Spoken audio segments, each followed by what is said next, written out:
Le but de cet essai est de tester l'effet de la durée d'engraissement sur les performances techniques et économiques des vaches de réforme. L'objectif est de comparer les performances zootechniques, telles que le poids vif, les croissances, les bilans de consommation et le coût de la ration afin de réaliser une approche économique autour de la durée d'engraissement des vaches de réforme.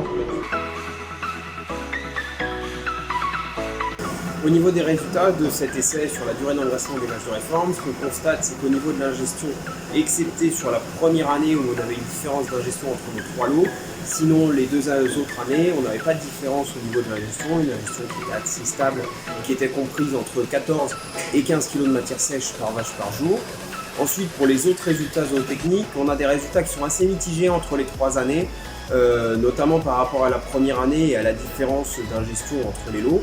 Mais sinon, en moyenne, donc on a une prise de poids entre le lot 90 jours et le lot 150 jours, donc une prise de poids carcasse. Ce qui est flagrant, c'est une prise de note d'état corporel. Les lots 90 jours sont abattus à peu près à 3 en note d'état corporel, alors que le lot 150 jours est en moyenne abattu sur une note de 4, donc ce qui est significativement différent. Des GMQ qui sont identiques. Au niveau des résultats d'abattage, que ce soit la conformation, la note d'engraissement, les rendements, on est sur des choses assez comparables. Et on a été regarder aussi tout ce qui est notation plus fine, donc avec des pesées de gras d'émoussage et des notations visuelles sur les carcasses. Pour les pesées d'émoussage, ce qu'on constate, c'est une augmentation significative entre le lot 90 jours et le lot 120 jours. C'est-à-dire que à 90 jours, on est à peu près sur 20 kg de gras d'émoussage par vache, alors que sur le lot 120 jours et 150 jours, on est sur 30 kg de gras d'émoussage.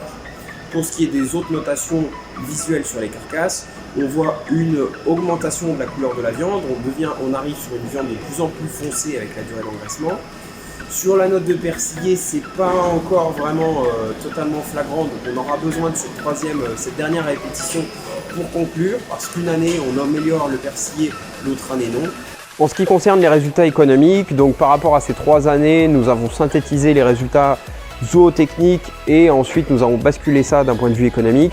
Ce qu'il en ressort, c'est que peu importe la conjoncture, avec une conjoncture d'intrants élevé ou une conjoncture d'intrants moins élevée, c'est toujours le lot 90 jours qui a une marge sur poids alimentaire qui est supérieure au lot 120 jours et au lot 150 jours.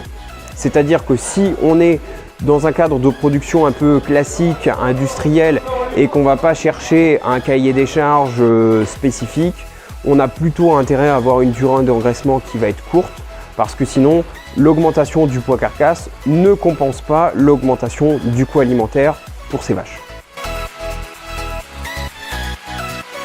Pour la 4e répétition de l'essai sur la durée d'engraissement des vaches de réforme, nous avons déjà effectué un abattage pour le lot à 90 jours qui a été réalisé le 5 mars.